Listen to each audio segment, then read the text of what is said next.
Hi, this is the last portion of the microbial growth lecture for Bio 367.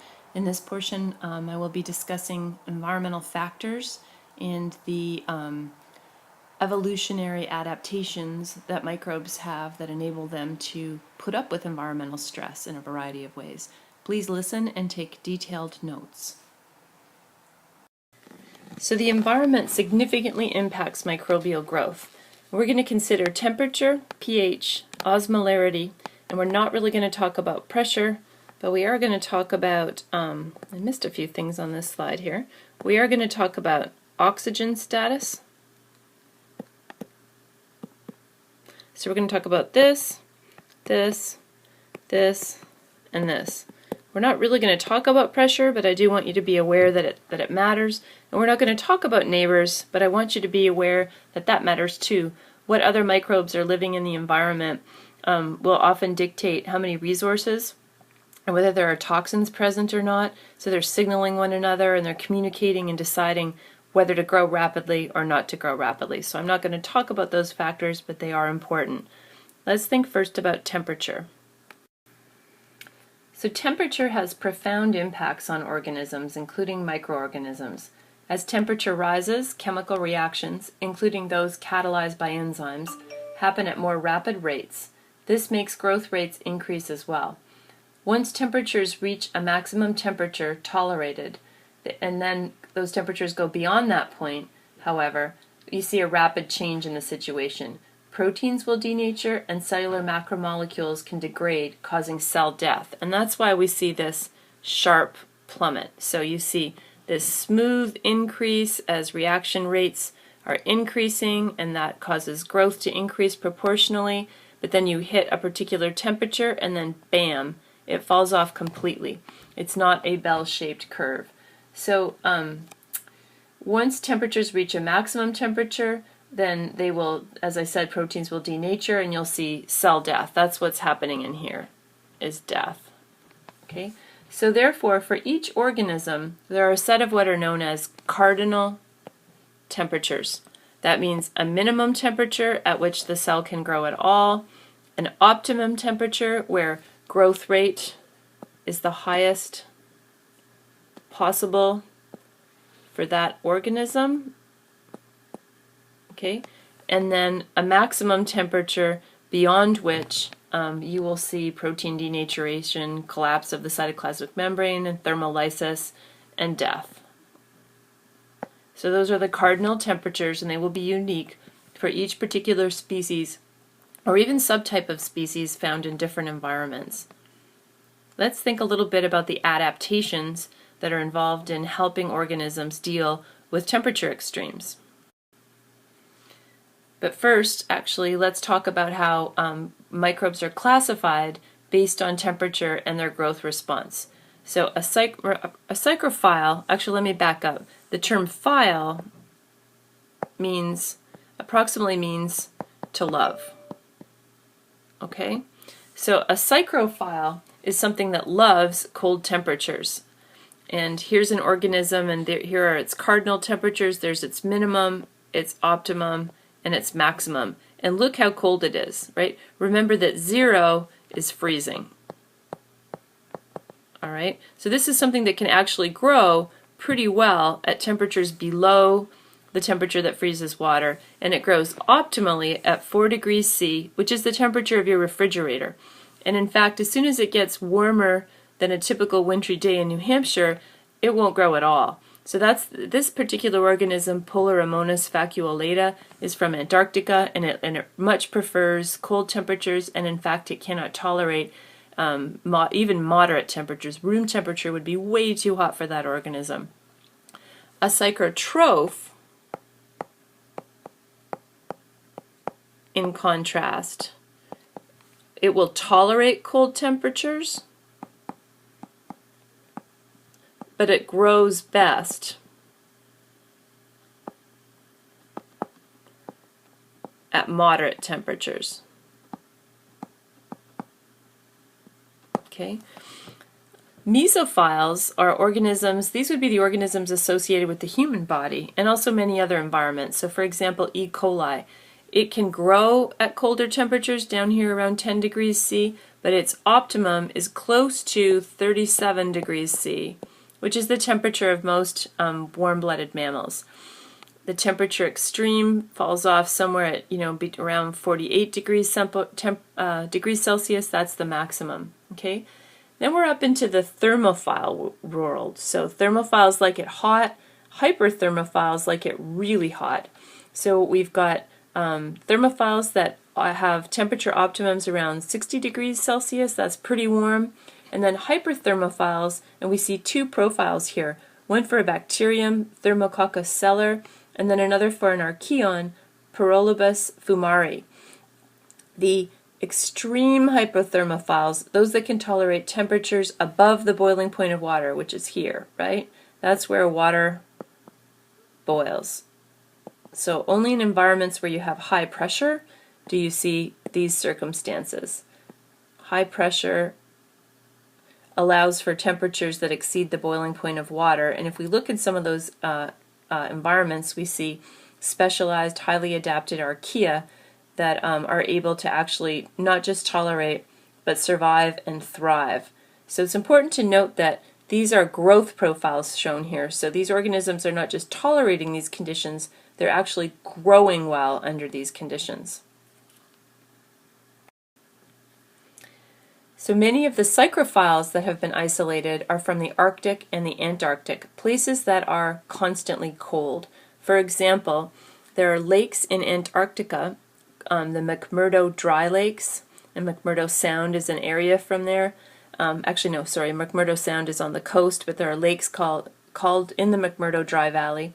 And if you look at these lakes, and one is shown here, there's a constant ice that is meters thick.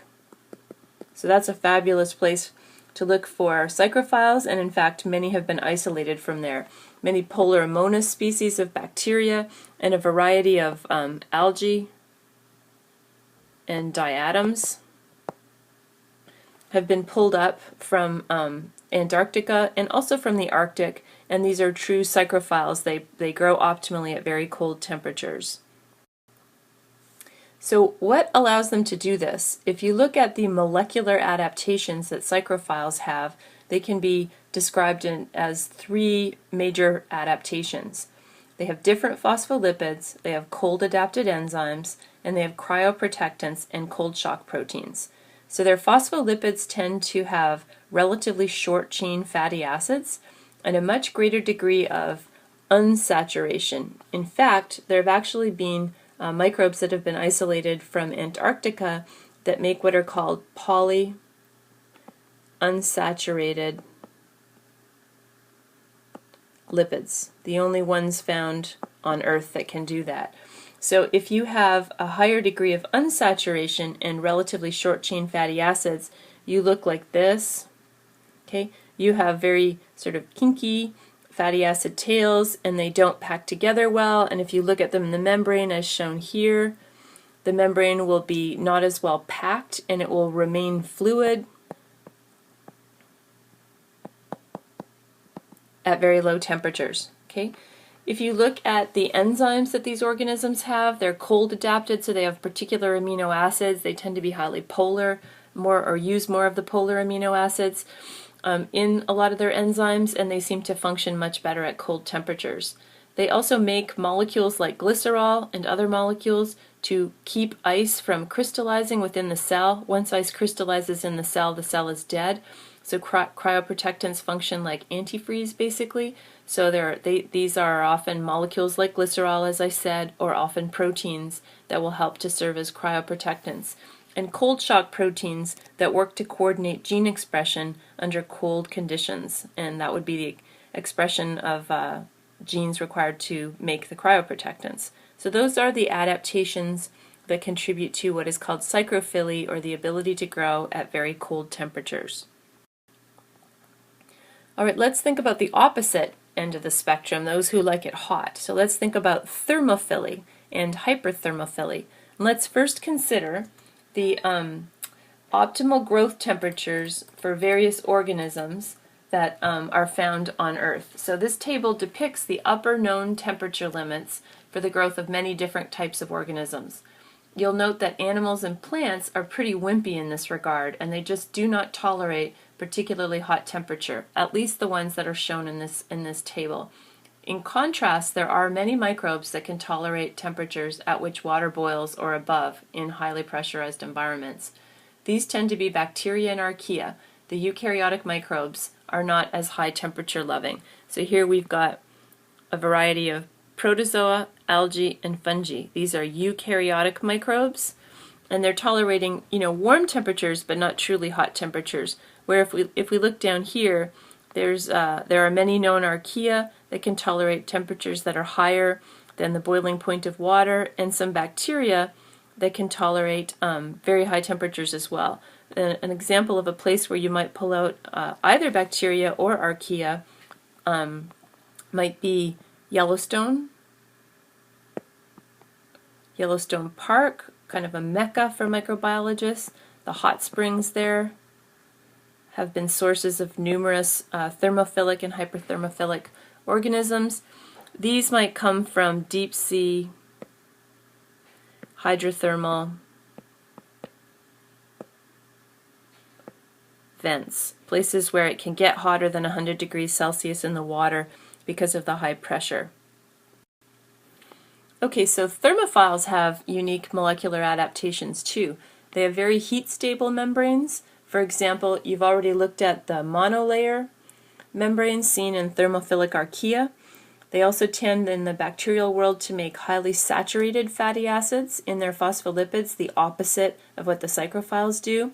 And they'll place a lot of what are called hopanoids and other stiffening agents in their membranes to help to keep them from dissolving apart under high temperatures. They make heat-stable enzymes, and interestingly, those enzymes aren't a lot different from what we see in mesophilic organisms. They'll just have a few very important amino acid substitutions that seem to confer the ability to function well under high temperature. And they'll make solutes that protect proteins at high temperature. So here's a question for you. What is an essential heat-stable enzyme that revolutionized science, and what organism did it derive from? It's something that you should remember from genetics or your other classes, so I'm going to leave that as a question for you. All right, let's think a little bit about acidity now, as measured by pH. So remember that pH is a logarithmic function of the hydrogen ion concentration. So going from pH 7 to pH 8 means a 10-fold increase in the amount of hydrogen ions, or the acidity. So when you go from pH 7 to pH 8, or similarly from pH 1 to pH 2, then that equals a 10-fold increase in hydrogen ion concentration. Okay, that's a lot. So 1 unit on the pH scale is significant. It's a significant change in concentration. So there are many environments in nature that have relatively extreme pH. If you think about your mouth over the course of a day and the fact that there are many acid-producing bacteria in it, while your overall mouth pH is fairly close to neutral, there are going to be pockets on your teeth and at the gum line where the pH is actually quite acidic, where it could get down to 4 or perhaps even 3, depending on how long it's been since you brushed your teeth. Okay? Similarly, there are environments in nature that are quite alkaline. Soda flats found in a variety of locations on Earth are highly alkaline. Also, humans have created environments that have extreme pH through the production of materials. For example, battery-making plants can have wastes that are down at this extremely alkaline end of the soil, or acid mine drainage, which comes out of a lot of open pit mines and other types of mines, can be pH around 2. And then also food has a wide range of pHs in it. So there are a lot of environments that have a wide variety of pHs, and microbes have evolved over time to tolerate those pHs and to in fact thrive at them. So we describe microbes according to their ability to thrive under various pH regimes. We say that neutrophiles are what like to grow in environments where the pH is greater than 5.5 and less than 8. So they ideally love 7 or neutral pH. E. coli is in that category. Acidophiles like it acidic, so they like pH less than 5.5. Here are examples of a few different organisms that fall into that group. This particular one is common in acid mine drainage. In fact, it's one of the only environments that it's been isolated from. Alkalophiles like pH greater than or equal to 8. So there are quite a few known bacteria that fall into that category.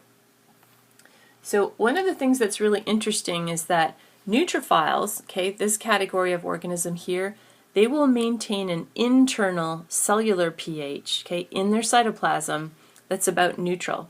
But studies of the acidophile and the alkalophiles, particularly the acidophiles, have shown that their internal pH is actually quite acidic. So it's something to think about.